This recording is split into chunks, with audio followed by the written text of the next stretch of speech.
So Ezekiel, next major prophet, was a priest who finds himself right at the beginning of the exile. So he was deported in the first wave out of Israel. So Ezekiel is is a lot of judgment, judgment oracles going into exile, and it's very much focused on the ways that God's people have been living. So and it's quite political actually. So it's sort of Ezekiel sort of posits that there's these superpower politics in the region and ethnic nationalism and idolatrous practices that have led Israel to these unwise military alliances. They're getting in bed with the wrong people, violent crimes, and oppressive economic policies against the poor. So there's these what I'm going to call old theological certainties. God dwells in the temple. God is merciful. These sorts of things.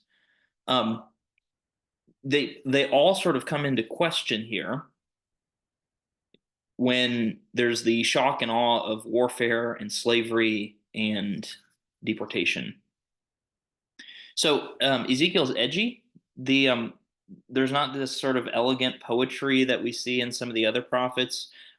It's pretty straightforward. There's some visions that are sort of there's some symbolism and things like that in them in Ezekiel, but it is quite edgy. Um, uh, and that's just simply truth is more important than elegance. So it does recognize the trauma that the people are going through in the exile. And the goal of Ezekiel is restoration. It's reconstitution. It's starting over.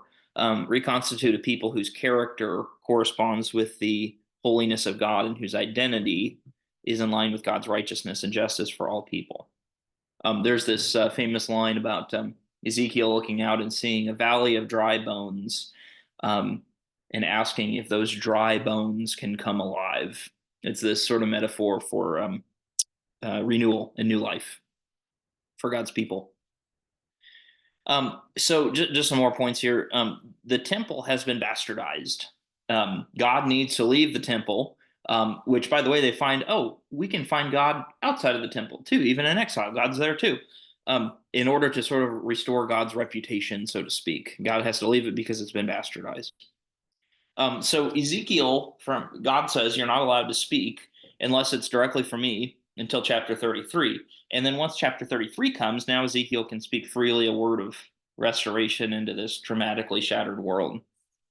So, and finally, sort of the end of the vision of Ezekiel is that God's deepest desire is to dwell among the people forever. And that once God has decisively dealt with evil and brought on restoration, then God can dwell among the reconstituted people, guided by equity and equality and justice and mercy. So a lot to Ezekiel, but a really important book.